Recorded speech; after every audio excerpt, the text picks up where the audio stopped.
சென்னையில் உள்ள வாணி மஹாலில் பாடகர் ஸ்ரீராமுக்கு அவருடைய பாடல் நிகழ்ச்சி ஒன்றில் 300 வாரங்களை கடந்து வெற்றிகரமாக ஓடிக்கொண்டிருக்கின்றது. அவரை கௌரவப்படுத்தும் விதமாக சென்னையில் ஒரு விழா நடத்தப்பட்டது.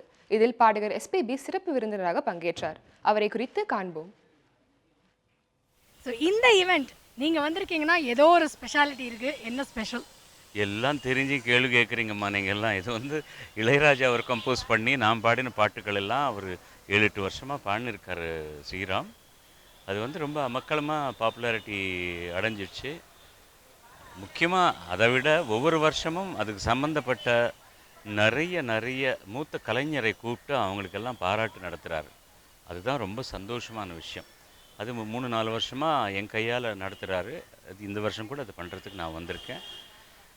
அண்ட் இசை is the most important aspect in everybody's life. ஒவ்வொரு வாழ்க்கையிலும் என்ன கஷ்டம் இருந்தாலும் இசை கேட்டு இல்லைன்னா பாடி இல்லைன்னா வாசித்து அதெல்லாம் கஷ்டங்கள் எல்லாம் மறந்து போகிறதுக்கு ஒரு காரணம். அது ஒரு மருந்து மாதிரி. அந்த மருந்து ஒவ்வொரு தேர்ஸ்டேயும் இவர் பிளாக் அண்ட் ஒயிட் பேரில் அற்புதமாக வழங்கிட்டு இருக்காங்க. அது குவிஞ்சு க்ரௌட்ஸ் வர்றாங்க. அண்ட் அது முதல்ல இந்த ஹோட்டல்காரங்களுக்கு நம்ம வி ஹாவ் டு நன்றி சொல்லணும். இந்த மாதிரி ஒரு அழகான நிகழ்ச்சிக்கு அவங்க ஒரு அவகாசம் கொடுத்ததுக்கு அது கண்டினியூ பண்ணிகிட்டே இருக்கார் அவர். அதுக்கு really I am very happy. Music has taken a different shape these days.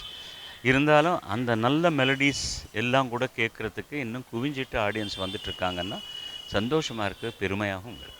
Young டேலண்ட்ஸை நீங்கள் எப்போவுமே சப்போர்ட் பண்ணுறீங்க சார். உங்களை பொறுத்த வரைக்கும் அடுத்ததாக என்ன லெவலுக்கு அவங்களெல்லாம் நீங்கள் கூட்டிகிட்டு போகணும் உங்கள் சைட்லேருந்து நீங்கள் இந்த மாதிரி ஈவெண்ட்ஸ்க்கு சப்போர்ட் பண்ணுறீங்க? நிறைய விஷயங்கள்ல கேள்விப்படுறோம். எஸ்பிபி சார் இன்ஸ்பயர் பண்ணிட்டு வரவங்க நிறைய பேர் இருக்காங்க. வேறு எந்த மாதிரி ஸ்டெப்ஸ் சார் எடுக்கலாம்? நீங்கள் யாரையும் கூட்டின்னு போக முடியாது. அவங்க தான் பிரயாணம் பண்ணணும். There are no short cuts. Work very hard. யாருக்கு என்ன அவகாசம் கிடைக்குன்றது அவங்கவுங்கள யோகம். அது அவ்வளோதான். இது if you have a goal to become a playback singer it will be very tough.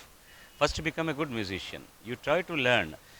டெக்னாலஜியை வச்சுக்கிட்டு நம்ம சிங்கர் ஆகிடலாம், மியூசிக் டேரக்டராகன்னு நினச்சிங்கன்னா ரொம்ப கஷ்டம்.